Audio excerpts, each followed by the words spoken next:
황이나 나프탈렌 같은 고체 위험물의 연소 형태에 해당하는 것은, 자, 이 문제 같은 경우에는 연소 형태에 관련된 문제가 되겠습니다. 자, 이때 이제 황이나 나프탈렌이라고 했습니다. 황과 나프탈렌 같은 경우에는 이제 대표적인 바로 증발 연소의 하나인 거죠. 정답은 3번의 증발 연소고요. 이 증발 연소라고 하는 것은 이제 고체가 녹으면 이제 액체가 되고, 액체가 어떠한 열에 의해서 이제 가열되면 증기가 되겠죠. 그 증기가 공기 중과 만나서 연소하는 그러한 형태가 바로 증발 연소인 겁니다. 그래서 대표적인 것이 황과 나프탈렌 같은 것이 있는 거죠. 그래서 정답은 3번의 증발 연소가 정답이 되겠습니다. 출하란 화재를 뜻하는 말로서 옥내출하, 옥외출하로 구분한다. 다음 중 옥외출하 시기를 나타낸 것은, 자, 보기 중에서 옥외출하 시기에 해당하는 것을 찾는 거예요. 보시면 옥내출하와 옥외출하의 차이점이 뭐예요? 옥내인지 옥외인지, 그러니까 안쪽과 바깥쪽을 잘 구분하시면 되겠죠. 자, 1번에 천장 속, 벽 속 등에서 발염 착화한 때, 자, 천장 속이나 벽 속 같은 경우는 실내가 되는 거죠. 실내니까 옥내출하가 되는 거고요.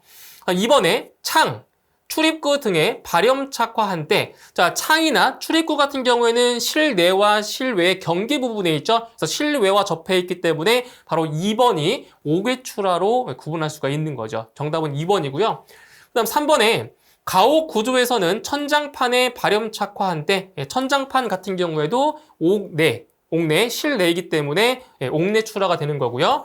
그다음 4번에 불연천장인 경우 실내의 그 뒷면에 발염 착화한 때, 실내라고 했죠. 그래서 4번도 옥내출화가 되는 겁니다. 정답은 2번이 바로 옥외출화가 되겠습니다. 정답은 2번입니다. 화재 시 연기를 이동시키는 추진력으로 옳지 않은 것은, 자, 보기 중에서 이제 화재 시 연기를 이동시키는 그러한 추진력에 해당하지 않는 것을 찾는 문제가 되겠습니다. 자, 1번의 굴뚝 효과, 2번의 팽창, 3번의 중력, 4번의 부력. 자, 보기 중에서 자, 연기를 이동시키는 그러한 추진력이 아닌 것은 바로 3번의 중력이 되겠죠. 이 중력 같은 경우에는 어떤 물체를 이제 지구 중심, 즉 아래쪽으로 끌어당기려는 힘인 거잖아요. 그렇기 때문에 연기의 이동, 즉 연기는 화재가 발생했을 때 연기는 위로 올라가는 그러한 성향이 있죠. 그래서 3번의 중력이 해당하지 않는 거죠. 그리고 이제 1번 같은 경우는 굴뚝 효과, 다른 말로 연돌 효과라고도 하죠. 이 굴뚝 효과 같은 경우에는, 자, 화재가 발생했을 때 실내와 실외 온도 차에 의해서 밀도의 차가 생깁니다. 그래서 연기가 위로 올라가려는 그러한 성질, 굴뚝 효과라고 하는 거죠. 맞고요. 2번에 팽창 같은 경우에는 화재가 발생을 하면 실내의 온도가 올라가죠. 실내 온도가 올라가면 공기가 그만큼 팽창하기 때문에 부피가 더 커집니다. 그래서 공기가 마찬가지로 위로 올라가려는 그러한 성질이 있는 거죠. 4번 부력 같은 경우도 연기를 이동시켜주는 그러한 추진력이 될 수 있습니다. 정답은 3번의 중력이 정답이 되겠습니다. 화재 시 발생하는 연기에 관한 설명으로 옳은 것은, 자, 보기 중에서 연기에 관한 설명으로 설명이 잘 된 것을 찾는 문제가 되겠습니다. 자, 1번에 연소 생성물이 눈에 보이는 것을 연기라고 한다. 자, 1번 맞는 거죠. 연소 생성물 중에서 다양한 연소 생성물 중에서 눈에 보이는 것을 연기라고 하는 거죠. 자, 1번이 옳은 설명이고요. 자, 2번에 수직으로 연기가 이동하는 속도는 수평으로 이동하는 속도와 거의 같다. 아니죠. 수직으로 이동하는 연기의 속도가 수평으로 이동하는 연기의 속도보다 훨씬 더 빠릅니다. 2번 틀렸고요. 3번, 모든 연기는 유독성의 기체이다. 자, 연기 같은 경우에는 독성이 있는 것도 있고 없는 것도 있어요. 그렇죠? 그래서 모든 연기는 유독성이 있는 것이 아니고요. 없는 것도 있고요. 그리고 모든 연기는 기체라고 했는데, 자, 이 연기는 기체로만 이루어져 있는 것이 아니라 밀입자의 고체 또는 액체로도 이루어져 있습니다. 그래서 3번도 틀렸고요. 다음 4번. 연기는 복사에 의하여 전파된다. 자, 복사는 열 전달의 대표적인 하나의 예죠. 복사가 아니고 바로 연기는 대류에 의해서 전파를 하는 겁니다. 그래서 옳은 설명은 1번이 정답이 되겠습니다. 한론소화약제의 일반적인 특성에 대한 설명으로 옳지 않은 것은, 보기 중에서 한론소화약제에 대한 설명이 잘못된 것을 고르는 문제가 되겠습니다. 자, 1번. 비전도성이므로 전기 화재에 적응성이 있다. 1번 맞는 거죠. 한론소화약제 같은 경우는 비전도성이기 때문에 바로 전기 화재에 아주 적합한 거죠. 2번, 약재 자체는 독성이 강하나 열 분해 생성물은 독성이 없다. 자, 2번은 반대로 설명한 거죠. 자, 이게 맞는 거예요. 약재 자체는 독성이 약하나 열 분해 생성물은 독성이 강하다. 이렇게 돼야 맞는 거죠. 자, 2번이 틀렸고요. 3번, 증기 비중이 공기보다 커서 바닥에 가라앉으며 질식 효과를 나타낸다. 3번 맞는 내용입니다. 다음 4번, 화학적 연쇄 반응을 차단, 즉 부촉매 효과하여 소화한다. 맞는 거죠. 그렇죠? 그래서 옳지 않은 것은 2번입니다. 약재 자체는 독성이 약하지만 바로 열 분해를 했을 때 그 생성물은 독성이 매우 강합니다. 그래서 지금 현재 할론 소화약제는 잘 사용하고 있지 않는 거죠. 정답은 2번이 되겠습니다. 다음 중 제6류 위험물의 공통 성질이 아닌 것은, 자, 제6류 위험물 같은 경우에는 뭐예요? 바로 산화성 액체이죠. 예, 산화성 액체. 산화성 액체의 공통 성질이 아닌 것을 찾는 문제가 되겠습니다. 자, 1번에 모두 비중이 1보다 작으며 물에 녹지 않는다. 자, 1번 틀렸습니다. 제6류 위험물 같은 경우에는 모두 비중이 1보다 큽니다. 그리고 물에 녹지 않는 것이 아니라 물에 잘 녹는 그러한 성질이 있는 거죠. 자, 1번이 틀렸고요. 2번, 모두 산화성 액체이다. 맞는 거죠. 제6류 위험물의 성질이 바로 산화성 액체. 이것도 시험에 자주 나오는 겁니다. 2번 맞고요. 3번, 모두 불연성 물질로 액체이다. 그렇죠? 산화성 액체라고 했어요. 바로 불연성 물질로 액체이다. 예, 맞는 내용입니다. 4번, 모두 산소를 함유하고 있다. 그래서 제6류 위험물 같은 경우는 산소 공급원의 역할도 한다라고 했습니다. 4번 맞는 거죠. 그래서 옳지 않은 것은 1번이 틀린 내용이 되겠습니다. 과산화 물질을 취급할 경우에 주의사항으로 가장 관계가 먼 내용은, 자, 보기 중에서 잘못된 내용을 고르시면 되겠습니다. 자, 1번에 가열, 충격, 마찰을 피한다. 어때요? 가열, 충격, 마찰을 피한다. 1번 맞는 내용이죠. 2번, 가연 물질과의 접촉을 피한다. 당연하죠. 가연 물질과의 접촉을 피해야 안전한 거고요. 3번, 용기에 옮길 때는 개방 용기를 사용한다. 잘못됐죠. 용기를 옮길 때는 바로 전용 밀폐 용기를 사용해야 위험으로부터 보호할 수 있는 거죠. 3번이 틀렸네요. 4번, 환기가 잘 되는 차가운 장소에 보관한다. 예, 맞는 내용입니다. 그래서 옳지 않은 것은 3번이 틀린 내용이 되겠습니다. 다음 중 자연 발화를 일으키는 열원의 종류가 나머지 셋과 다른 것은, 자, 이제 보기에 나와 있는 것들은 바로 자연 발화를 일으키는 그러한 열원에 해당하는 그러한 물질들입니다. 그래서 나머지 셋과 다른 것을 고르시면 되겠습니다. 자, 1번에 고무 분말, 2번에 기름종이, 3번에 퇴비, 4번에 석탄. 자, 보기를 보시면, 자, 1번에 고무 분말, 기름 종이, 그리고 석탄. 이 세 가지 물질은 바로 산화열의 대표적인 물질이고요. 그리고 3번에 퇴비 같은 경우는 바로 발효열에 의한 자연 발화를 일으키는 거죠. 그렇기 때문에 3번에 퇴비가 정답이 되겠습니다. 다음 중 플래시오버의 지연 대책으로 옳은 것은, 자, 보기 중에서 잘된 설명을 하나 고르시면 되겠습니다. 자, 1번에 두께가 얇은 내장 재료를 사용한다. 자, 플래시오버의 지연 대책으로 옳은 겁니다. 자, 1번은 틀렸죠. 두께가 얇은 것이 아니라 두께가 두꺼운 내장 재료를 사용해야 플래시오버를 지연할 수가 있는 거죠. 1번은 잘못된 내용이고요. 2번, 열 전도율이 큰 내장 재료를 사용한다. 자, 열 전도율이라고 하는 것은 열이 그만큼 많이 전도되는 그러한 성질로서 열 전도율이 크면 실내에 있는 그런 열이 바깥으로 많이 전달되겠죠. 그러면 플래시 오버가 지연되는 그러한 효과가 있는 겁니다. 2번이 맞는 겁니다. 3번에 주요 구조부를 내화 구조로 하고 개구부를 크게 설치한다. 자, 아니죠. 개구부를 작게 설치해 놔야 바로 플래시 오버가 지연될 수 있는 거고요. 4번, 실내의 가연물은 대량 단위로 집합 저장한다. 반대죠. 실내의 가연물이 많으면 많을수록 플래시 오버는 발생이 더 큽니다. 그렇기 때문에 대량의 단위로 집합 저장하는 것은 틀린 설명이 되는 거죠. 그래서 옳은 설명은 2번입니다. 열 전도율이 큰 내장 재료를 사용한다. 정답은 2번이 되겠습니다. 다음의 법칙 중 온도가 일정할 때 기체의 부피는 절대 압력에 반비례한다라는 법칙은, 자, 보세요.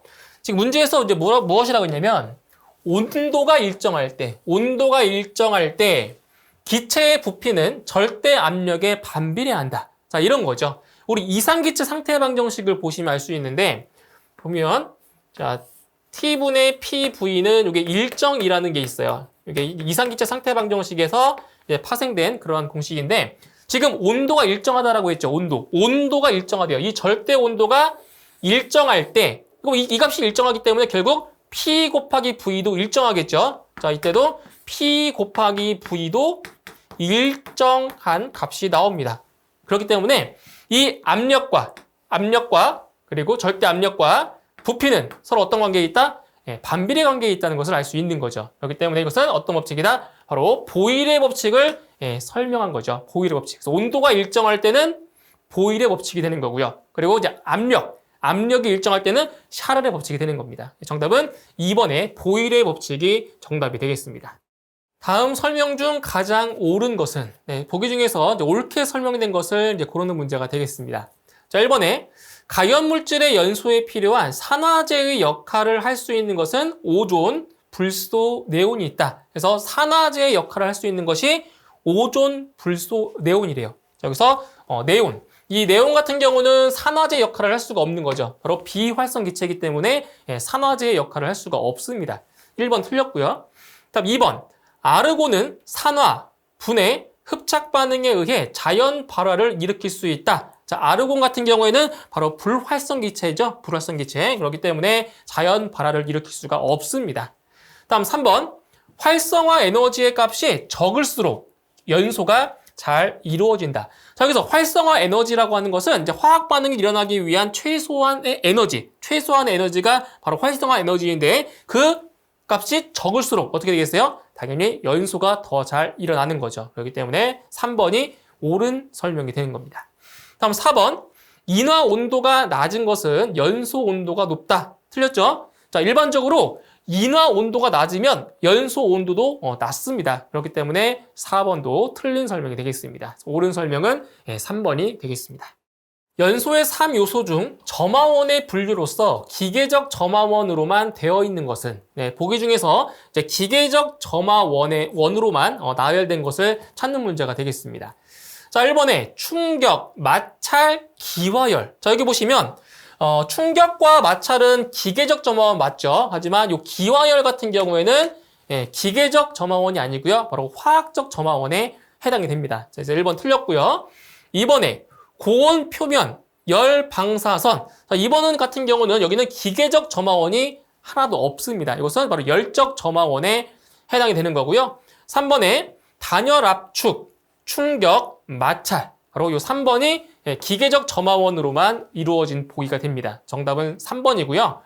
4번에 나화, 자연 발열, 단열 압축. 자, 여기는 단열 압축만 기계적 점화원에 해당이 되는 겁니다. 그래서 이 나화 같은 경우는 직접적인 점화원이고요. 그리고 자연 발열 같은 경우는 화학적 점화원에 해당이 되는 거죠. 정답은 3번이 정답이 되겠습니다.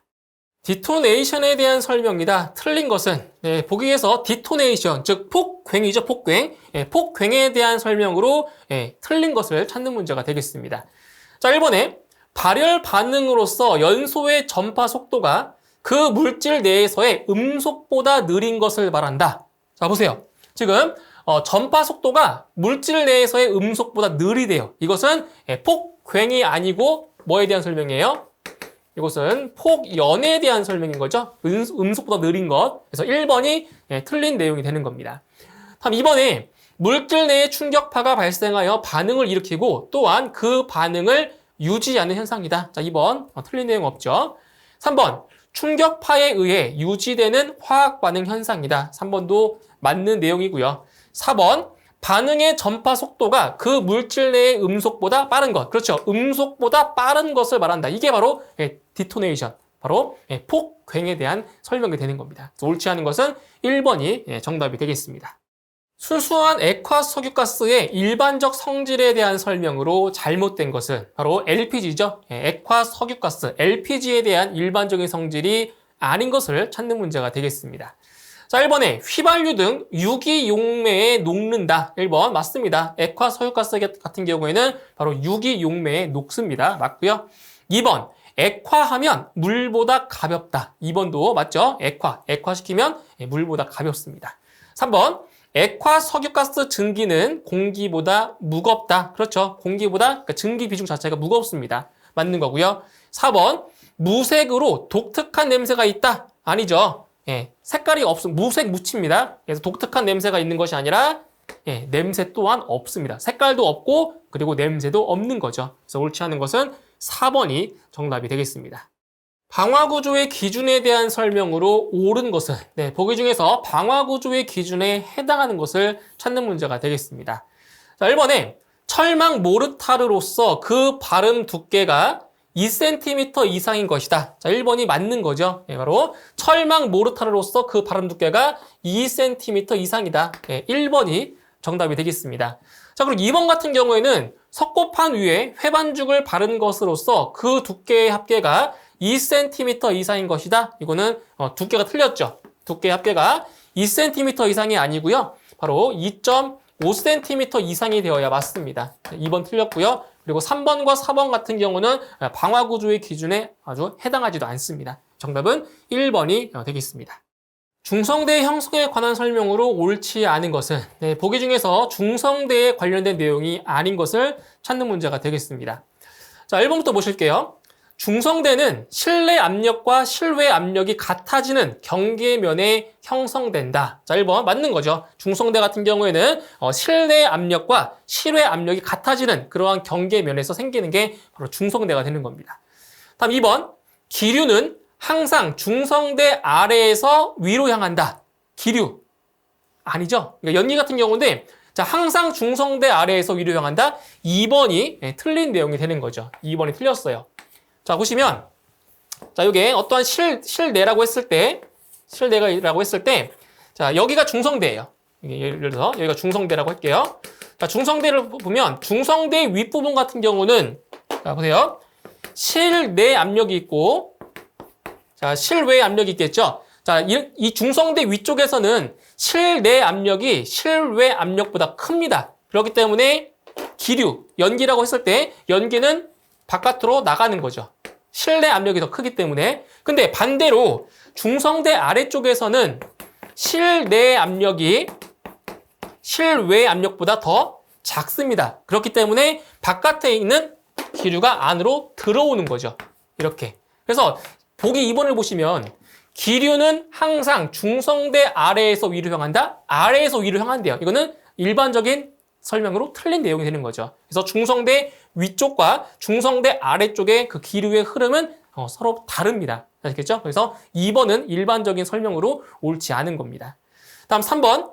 중성대는 계구부 상하부의 압력차가 0이 되는, 그렇죠. 0이 되는 가상의 면을 말한다. 맞는 거고요. 4번. 화재가 성장하여 실내 온도가 상승할수록 중성대의 위치는 바닥 쪽으로 하강한다. 4번도 틀린 내용이 없습니다. 정답은 2번이 틀린 내용이 되겠네요. 위험물의 유별에 따른 대표적인 성질의 연결이 옳지 않은 것은 자, 위험물 같은 경우에는 크게 6가지로 분류를 하고 있죠. 제1류 위험물부터 제6류 위험물까지 바로 각각의 위험물에 따른 성질들이 있습니다. 자, 1번에 제1류 산화성 고체 맞는 거죠? 제1류 위험물은 산화성 고체 맞고요. 2번 제2류 가연성 고체 맞는 거죠. 제2류 위험물 성질이 가연성 고체 맞고요. 3번 제4류는 인화성 액체이다. 맞는 거죠. 휘발유, 등유 이런 거 다 포함되고 있는 거죠. 인화성 액체 맞고요.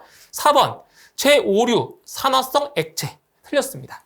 그래서 보세요. 산화성 액체는 바로 제6류 위험물이죠. 제6류 위험물의 성질이고요. 그렇죠? 제6류 위험물의 성질이 산화성 액체입니다. 그러면 여기에서 제5류 위험물의 성질은 뭐예요? 바로 자기 반응성 물질인 거죠. 자기 반응성 물질. 네, 그렇기 때문에 4번이 틀린 내용이 되겠습니다. 정답은 4번입니다. 방화부액 내 모든 가연성 물질이 완전 연소되었을 때 발생하는 방출 열량을 단위 면적으로 나눈 값으로 화재의 규모 및 지속 시간을 예측하는 척도는 1번 화재 하중, 2번 연소 하중, 3번 적재 하중, 4번의 화재 강도. 자, 보기 중에서 지금 문제에서 설명하는 내용은 바로 화재 하중이 되는 거죠. 즉, 단위 면적당 가연물의 양. 이것이 이제 화재 하중인데, 자, 여기에서는 뭐라고 했어요? 자, 완전 연소되었을 때 발생하는 방출 열량을 단위 면적으로 나눈 값이다. 그래서 우리는 화재 하중을 이렇게 4500A분의 시그마 GT 뭐 이런 식으로 우리가 표현할 수가 있죠. 그때 이 Q가 뭐예요? 바로 화재 하중이 되는 겁니다. 화재 하중. 단위 면적당 가연물의 양으로 정의를 하고 있죠. 그래서 이 문제에 해당하는 값은 바로 화재 하중이 정답이 되겠습니다. 화재에서 휘적색 불꽃의 온도는 약 몇 도씨인가? 자, 500도, 950도, 1300도, 1500도. 자, 보기 중에서 휘적색의 불꽃 온도는 대략 925에서 950도 정도가 되는 겁니다. 그렇기 때문에 바로 2번에 950도가 바로 휘적색의 불꽃의 온도 색상이 온도가 되는 거죠. 그렇죠? 자, 500도는 없어요. 500도는 없고요. 요 1300도 같은 경우에는 여기 어떤 색이냐? 바로 백적색, 뭐 또는 백색이라고 하는데 1300도는 백적색의 온도가 되는 거고요. 1500도가 가장 높은 온도죠. 이것은 휘백색이 됩니다. 그래서 자, 참고로 이 불꽃의 색상이 어떨수록 밝은 색일수록 온도는 높습니다. 반대로 색상이 어두울수록 온도는 더 낮아진다는 거, 그거 참고로 알고 계시면 돼요. 그래서 휘적색 불꽃의 온도는 대략 950도 정도가 되겠습니다. 정답은 2번입니다. 공기의 요동이 심하면 불꽃이 노즐에 정착하지 못하고 떨어지게 되어 꺼지는 현상을 무엇이라 하는가? 자, 1번 역화, 2번 블로우 오프, 3번 불완전 연소, 4번 플래시 오버. 자, 이것은 바로 2번의 블로우 오프가 되는 거죠. 자, 지금 보세요. 공기의 요동이 심하면 불꽃이 노즐에 정착하지 못하고 떨어지게 되어 꺼지는 현상이다. 그러니까 노즐에서 불꽃이 떨어지는 거예요. 자, 이러한 현상이 왜 발생하냐면, 자, 연료죠. 가스의 분출하는 속도가, 자, 가스가 연소하는 속도보다 어떨 때, 더 빠를 때, 이러한 현상이 발생하는 거죠. 그러니까 공급되는 가스가 소모되고 있는 그 연료보다 더 뭐 할 때? 많을 때. 공급이 수요보다 많을 때가 되는 거죠. 그래서 가스의 분출 속도를 공급이라고 하면 연소 속도를 우리는 이제 수요라고 하는 거죠. 수요. 쓰는 것. 공급하는 거. 그래서 공급하는 것이 쓰는 양보다 더 많아질 때는 그때는 불꽃이 노즐에서 떨어져가지고 꺼지는 거예요. 그것이 바로 블로우 오프라는 거죠. 정답은 2번이 되겠습니다.